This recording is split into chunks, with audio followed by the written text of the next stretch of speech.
The first rule about locks is simple. If someone thinks they can open it, they will try. The metallic rattle hit my ears before I even opened my eyes, sharp and deliberate, echoing through the still mountain air like it didn't belong there.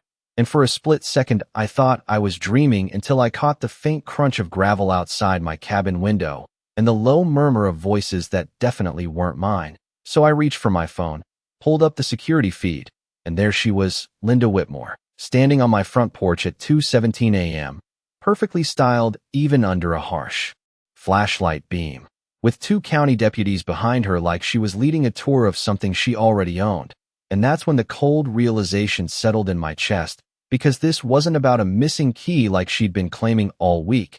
This was about control, about territory, about her deciding that my cabin, my legally purchased, survey-confirmed, outside the HOA boundary cabin, needed to fall under her authority whether I agreed or not. And the craziest part is I saw this coming days ago when she first knocked on my door in broad daylight, smiling that tight, rehearsed smile, asking for a copy of my cabin keys for emergency access compliance, like she was doing me a favor instead of testing how far she could push. And I remember the way the pine-scented air shifted when I told her no, firm but polite. The way her smile didn't drop, but her eyes hardened just enough to tell me I'd just made myself a problem she intended to solve. And sure enough, less than 48 hours later, I had a notice taped to my door citing some vague HOA safety clause that didn't even apply to my property line. And when I ignored it, that's when she escalated. Because people like Linda don't stop at paperwork. They escalate until they get compliance or resistance they can punish. And apparently tonight, she chose punishment, bringing law enforcement to my doorstep like she could rewrite reality by showing up with a badge next to her. But what she didn't know, what she couldn't know, is that I don't just install locks. I design systems that correctional facilities trust to keep people exactly where they're supposed to be, systems built around one principle. Access is control, and once you control access, you control everything. So while she was busy drafting notices and making calls, I was already measuring door frames, recalibrating strike plates, and installing something that didn't just keep people out. It documented every attempt, every touch, every second someone tried to override a boundary they had no right crossing. And now, watching her on my screen as she reached for my handle like it was hers to open, I could almost hear the quiet click of everything falling into place. Because tonight wasn't the night she took control of my cabin. Tonight was the night she proved exactly how far she was willing to go to try. The porch light cut through the darkness in a narrow cone, catching dust in the air and the sharp outline of Linda's perfectly still posture as she stood inches from my door, her hand hovering like she was waiting for permission that she had already decided she did not need. And I could hear one of the deputies shifting his weight on the wooden boards, the subtle creak carrying through my phone speaker as clear as if I was standing there with them. And that was the moment I realized this was not just another complaint, not another citation. This was escalation with witnesses, with authority, with the kind of pressure designed to make most people fold just to make it stop. And I did not move. I stayed exactly where I was, sitting on the edge of my bed with the cold glow of the screen lighting up my hands. Because every second she stood there was another second being recorded, another piece of a pattern she thought nobody was tracking. And I remembered the first morning she showed up. After I moved in, the smell of fresh pine still heavy in the air from the repairs I had been finishing, her shoes too clean for the gravel path, her eyes scanning everything like she was already measuring it against some invisible standard, and the way she introduced herself not as a neighbor, but as president, like that title meant something beyond the boundary lines clearly marked on every survey I had filed.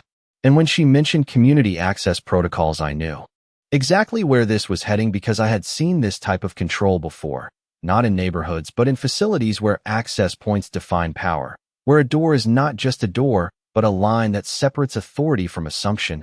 And Linda did not like lines she could not redraw. So she started small, emails, printed notices, official-looking language that tried to blur jurisdiction into suggestion. And when that did not work, she leaned harder, showing up unannounced, asking again for a copy of my keys like repetition would eventually sound like legitimacy. And I kept telling her no, calmly, consistently, because I knew the moment you give someone like that a small opening, they do not stop there. They expand, they redefine, They take ownership 1 inch at a time until the original boundary is gone. And now here she was, standing in front of my cabin with law enforcement behind her, trying to convert that same pressure into something official, something that looked like compliance even if it was not. And I watched as she finally reached forward and tested the handle, a slow, deliberate motion like she expected it to give, like she believed the presence of those deputies made the door less mine and more hers. But the handle did not move. It held firm, solid, unmoved, and I could almost feel the shift in her posture even through the screen. That tiny hesitation when reality does not match expectation. And one of the deputies spoke, his voice low, asking if she was certain about the complaint, and she responded with that same controlled tone, explaining access requirements, safety concerns, words that sounded official but carried no actual authority over my property. And I let it play out, every second, every word, because this was the part people like her never understand. They think control comes from pushing harder, from showing up with more force. But real control is built quietly, in preparation, in knowing exactly where the line is and making sure that when someone crosses it, they do it on record. And as I watched her try the handle again, just a little more force this time, I knew she was stepping closer to that line than she realized, and I did not say a word. I did not step outside. I just watched. Because the system I put in place was not just about keeping her out. It was about letting her show exactly why she should never have tried to get in. The second time she tested the handle, it was different, slower, more deliberate, like she was trying to prove something not just to the deputies but to herself. And I could see the tension in her shoulders through the grainy night feed. The way her posture stayed upright, but her hand lingered just a second too long on something that refused to respond. And that is when the deputy on the left stepped closer, the soft crunch of his boots on the wooden porch coming through my phone speaker, and his tone shifted from passive observation to quiet caution, asking her again if she had legal authorization to access the property. And for the first time since she arrived, Linda hesitated, just a fraction of a second. But it was there, that tiny crack in the confidence she had been wearing like a uniform all week. And then she recovered, repeating the same phrases she had been using in emails and notices. Community standards, safety access, emergency compliance, words that sounded structured, but fell apart under even basic scrutiny. And I could almost feel the moment the deputies realized this was not as clear-cut as she had made it sound. Because authority recognizes authority, and what she was offering was not that. It was assumption dressed up as policy. And still I did not move. I stayed exactly where I was, letting the camera capture every angle, every attempt, every second of her trying to turn pressure into permission. Because this was the part of the process most people rush. They step in too early, they argue, they defend. But I had learned a long time ago that the strongest position is the one you build quietly and then let speak for itself. And as she stepped back from the door, adjusting her jacket like she was resetting the scene, I could see her mind working, recalculating, searching for another angle, another way to make the situation bend in her favor. And that is when she turned slightly toward the deputies and suggested that maybe the occupant was refusing lawful access, implying obstruction without ever saying the words directly. And I let out a slow breath, because that was the line she thought she could blur, the idea that presence plus persistence could override ownership. But the truth is far simpler than that. Ownership is not loud. It does not argue. It does not need to raise its voice. It just exists in documents, in boundaries, in systems that do not change because someone insists they should.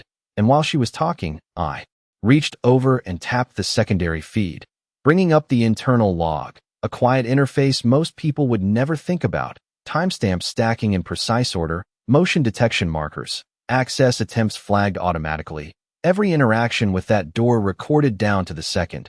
And there it was, her first attempt, her second, each one logged cleanly, objectively, without emotion. And I knew in that moment that everything was exactly where it needed to be, because no matter what she said next, no matter how she tried to frame it, the record was already building.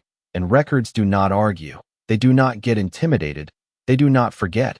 And as she finally turned back toward the door one more time, placing her hand on the handle with just enough force to suggest she was done asking and ready to act, I could almost hear the quiet shift in the air, that moment when someone crosses from assumption into action. And I stayed perfectly still, watching it happen in real time.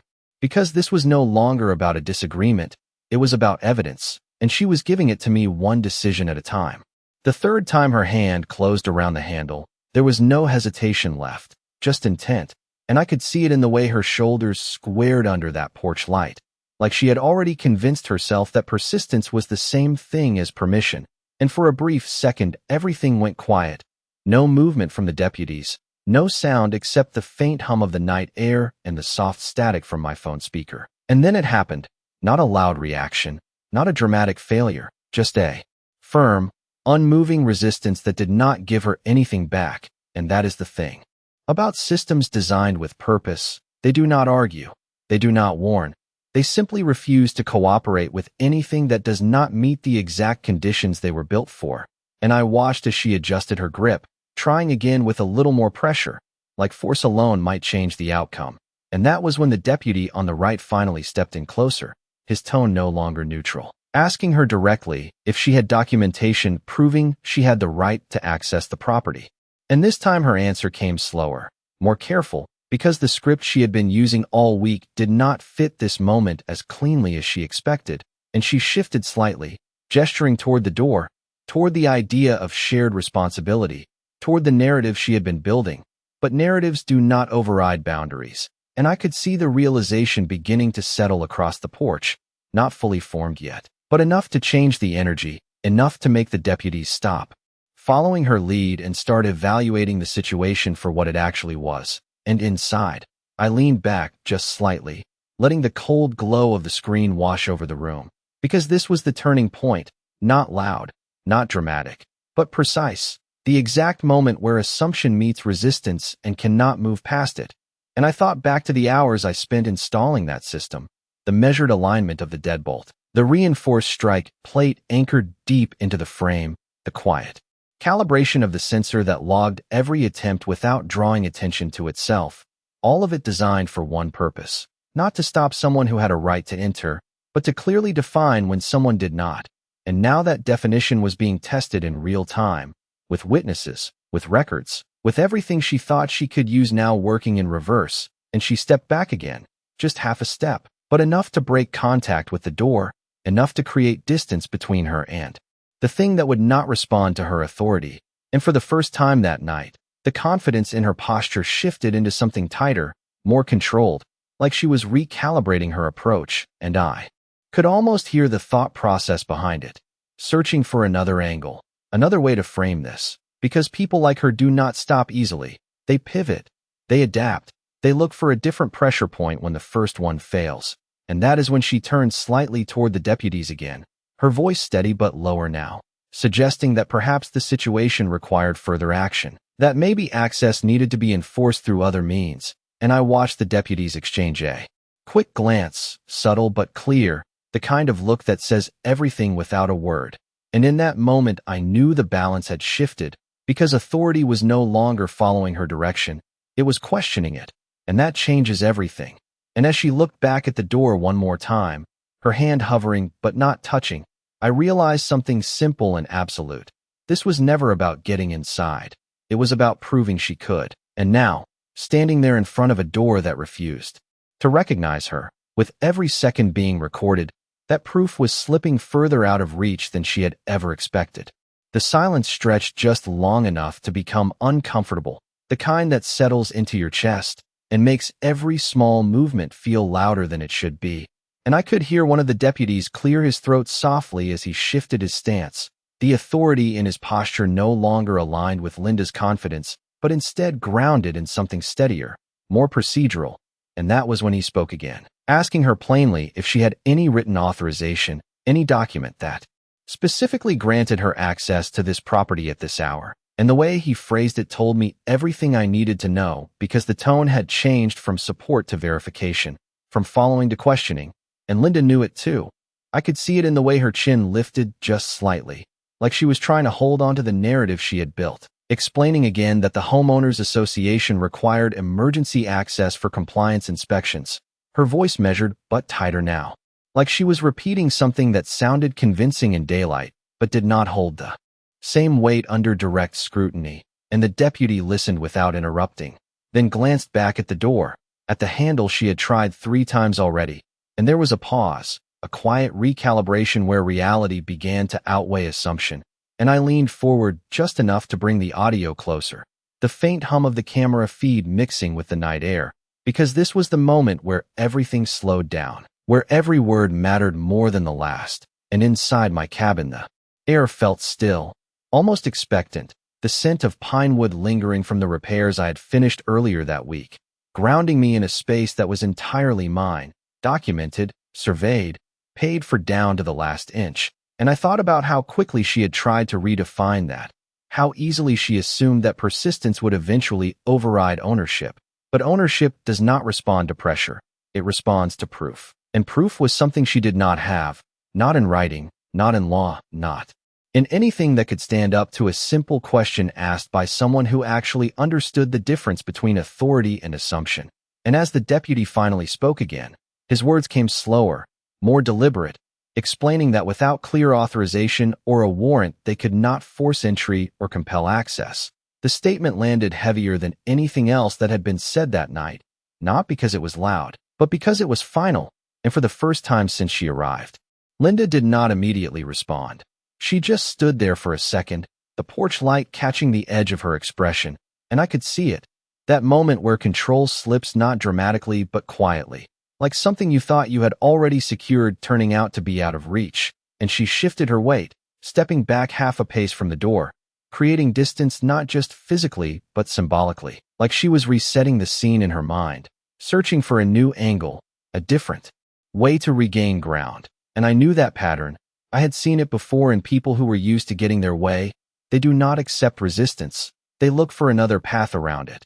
And that is when she spoke again, suggesting that perhaps the situation needed to be escalated further, that she would follow up through official channels, her tone controlled but edged now, like she was already planning the next move, and the deputies nodded slightly, neutral, no longer invested in her outcome, just present to ensure the situation did not cross into something it should not. And as she turned away from the door, heels clicking softly against the wooden boards, I watched the reflection of the porch.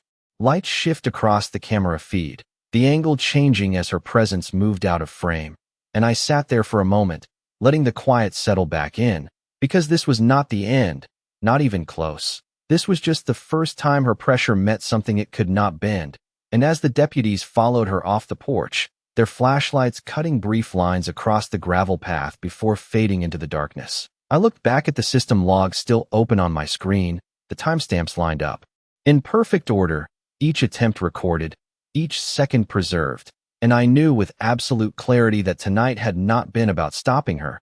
It had been about letting her show exactly how far she was willing to go, and she had just taken the first step further than she realized.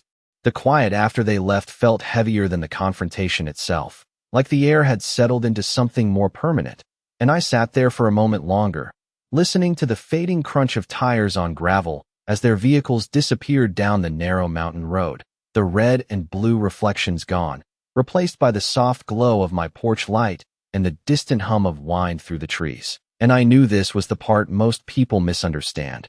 They think the moment ends when the noise stops. But that is never where it actually ends. That is where it begins, because now the pattern had been established, documented, undeniable, and I shifted my attention back to the system log, the screen casting a pale light across the room as I scrolled through each entry, every timestamp precise, every motion recorded without bias or interpretation, just fact after fact stacking quietly in a way that no argument could undo. And I could still hear her voice in my head, the certainty she carried when she first knocked on my door days ago, asking for those keys like it was already decided, like the outcome was just a matter of time. And that is what people like Linda rely on, time and pressure.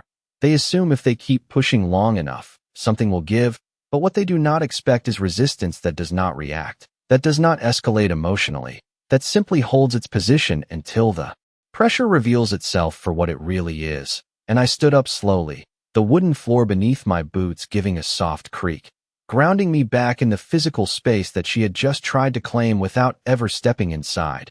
And I walked over to the door, running my fingers lightly along the edge of the frame, feeling the solid alignment of everything I had installed, the quiet strength of a system built not for show, but for certainty. And I knew she would not stop here, not after being challenged in front of witnesses, not after the first attempt failed to produce the outcome she expected, because this was no longer about access. It was about control, about proving she could still dictate the boundaries even when they were clearly defined against her.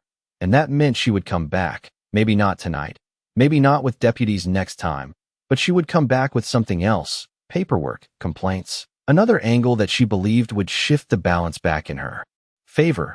And I was already ahead of that, because while she was focused on the door, I had been building everything around it, the documentation, the records, the quiet structure of evidence that did not need to be explained, only presented, and I stepped back, glancing once more at the camera feed, now empty except for the still frame of the porch, the door exactly as it had been before she arrived, unchanged, unmoved. And that was the difference. She came here to change something, to assert control, to rewrite a boundary she did not like.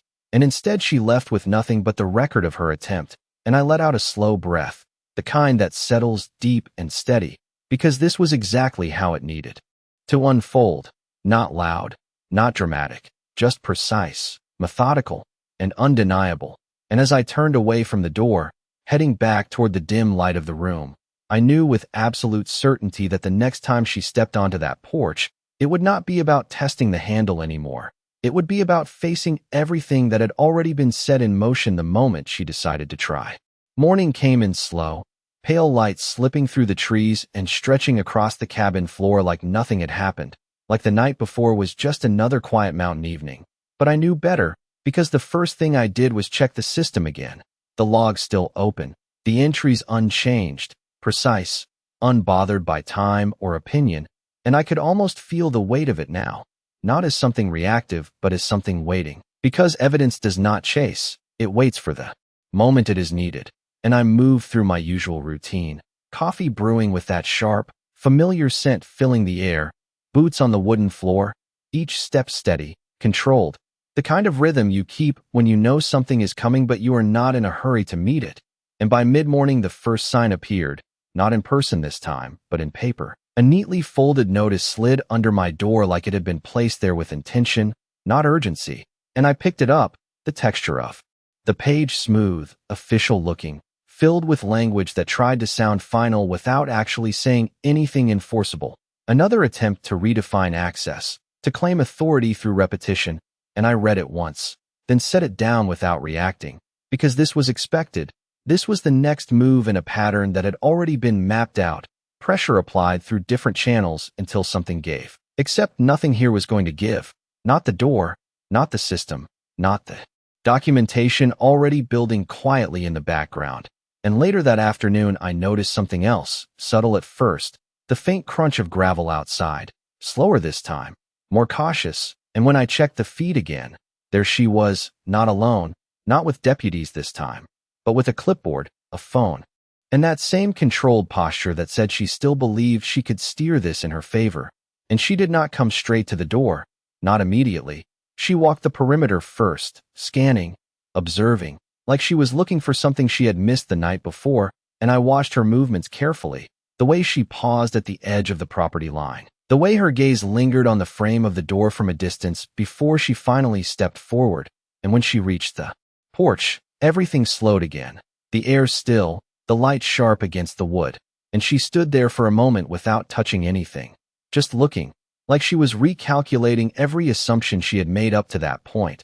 And then she lifted her hand, not to force the handle this time, but to tap lightly, once, twice, controlled, deliberate, a different approach, a shift from force to formality, and I stayed exactly where I was, watching, because this was not about answering the door. This was about understanding the pattern as it unfolded.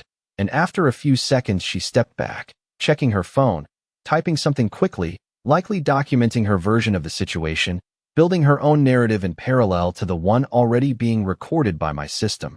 And that is when it became clear, this was no longer just a dispute.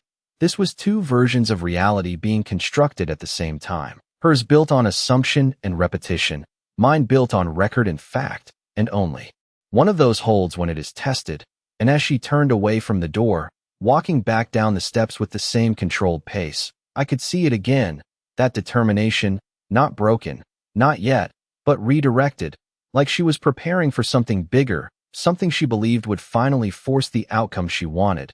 And I let out a slow breath, steady and measured, because this was exactly where the balance shifted fully. Not in the moment she failed to open the door, but in the moment she committed to pushing further despite that failure, because that is when intention becomes pattern, and pattern becomes proof. And as the camera feed settled back into stillness once more, the door unchanged, the porch empty, I knew with complete certainty that whatever she tried next, she was already deeper into this than she could see, and everything she did from here on out would only make that clearer. By late afternoon, the air felt different, heavier, like the mountain itself was holding its breath, and I could sense the shift before I even checked the feed. That subtle instinct you develop when patterns start aligning. And sure enough, when I pulled up the camera view, she was back again. But this time it was not just a clipboard and a phone. It was something more deliberate, a folder tucked under her arm, papers visible, edges crisp, the kind of presentation meant to look official from a distance, and she walked straight to the porch without scanning this time. No hesitation, no perimeter check, just a direct line to the door like she had decided this was the moment everything would turn in her favor, and I leaned forward slightly, the faint hum of the system steady in the background, because this was escalation, not loud, not dramatic, but calculated, and she stopped at the door, opened the folder, and held up a sheet of paper toward the camera, like she was presenting it not to me but to the record she believed would validate her actions. And even from the grain of the feed, I could see the formatting, bold headings, structured paragraphs, language designed to appear authoritative. But there was something missing, something critical that no amount of formatting could replace, actual jurisdiction, and she began speaking, not knocking this time, not testing the handle, just stating her position out loud, reading from the document like it was already enforced, her voice controlled, steady, filling the quiet space with words that tried to reshape the boundary she could not physically cross. And I listened carefully, not for what she said but for what she could not prove, because that is always where the truth hides, not in the claims but in the gaps. And as she finished, she lowered the paper slightly, glancing at the door, then back at the page, like she expected something to respond. Some confirmation that her version of reality had just been accepted, but nothing moved. Nothing changed. The door remained exactly as it was, the system silent, the record continuing without interruption, and for a brief moment the stillness stretched again, that same uncomfortable pause where expectation meets resistance and finds nothing to hold on to. And then she did something different, something smaller but more telling. She stepped closer, not to force the handle, not to knock, but to slide that paper toward the edge of the doorframe, positioning it carefully like she was marking territory, leaving behind a symbol of authority even if she could not enforce it. And I watched the exact second her fingers released the page, the way it settled against the wood. And at that moment the system marked it, another interaction, another timestamp, another piece added to a sequence that was becoming impossible to ignore, and she stepped back again, folding her arms this time, waiting, like she was expecting a reaction, a confrontation, something that would shift this into a direct conflict she could control. But I did not move. I did not open the door. I did not respond. Because this was not about reacting. It was about letting her continue, letting the pattern fully form. And after a few seconds she exhaled, the tension in her posture tightening just enough to reveal the frustration she had been holding back, and she turned away, walking down the steps with a sharper rhythm than before, each movement more controlled but less certain. Like the confidence she started with was now being carried instead of driving her forward. And as she disappeared from the frame, the paper remained, still pressed against the door, still visible in the feed, a quiet attempt to claim something she could not access. And I sat there for a moment, studying it, not as a threat, but as confirmation, because everything she had done up to this point, every visit, every attempt, every document, had been building toward this exact moment, the point where her actions spoke louder than her claims. And as the system log updated once more, another clean entry added without emotion or bias, I knew with complete clarity that whatever came next would not be decided on that porch. It would be decided by everything she had already set in motion without realizing it. The paper stayed there through the night, pressed against the wood like it belonged, edges lifting slightly whenever the wind pushed through the trees, and I let it sit, untouched, because sometimes the most powerful response is no response at all. And by the next morning the ink looked the same, but the meaning had already shifted. No longer a claim, no longer a statement, just a piece of evidence waiting to be understood in the right context. And I stepped outside for the first time since all of this started, the air crisp, carrying that familiar scent of pine and cold earth. And I stood there for a moment looking at the door from the outside, seeing exactly what she had seen, a boundary she thought could be negotiated. And I reached out, not to remove the paper immediately, but to feel the surface of the door, solid, unmoved, unchanged by everything that had been thrown at it. And that is when I heard it. Tires again on gravel, slower this time, more deliberate, and I did not need to check the camera to know who it was, because patterns do not just disappear, they complete themselves. And when I turned, she was already stepping out of her vehicle, not alone this time, but not with deputies either. Something different, something more official but also more cautious. A man beside her carrying a folder, dressed in a way that suggested process instead of pressure. And as they approached, the distance between assumption and reality finally became visible, not in words but in posture, in the way she no longer led the movement but followed it slightly, half a step behind. And they stopped at the edge of the porch, the man glancing at the door, at the paper still resting there, then at me, and his voice when he spoke was calm, measured, asking simple questions, ownership, boundaries, documentation, things that do not bend under opinion, and I answered just as simply, pointing to records, surveys, everything already filed and verified, nothing exaggerated, nothing emotional, just facts placed where they belonged. And he nodded, flipping through the folder in his hands, cross-checking quietly, and I could see it happening in real time. The structure of everything she had tried to build starting to separate from what actually existed, not collapsing in some dramatic way, just drifting apart, piece by piece, until there was nothing left connecting it to authority. And she spoke then, trying to fill that space, referencing the paper, the notices, the idea of access she had been repeating for days. But the man did not follow that line. He stayed with the facts, the boundaries, the absence of any enforceable claim. And that is when it became final, not loud, not confrontational, just a clear statement that there was no jurisdiction here, no authority to compel access, no basis for what she had been attempting. And the silence that followed was different from before, not tense, not uncertain, just settled, like everything had finally aligned exactly where it was supposed to be. And she stood there for a second, looking at the door, at the paper, at the space she had tried to take control of.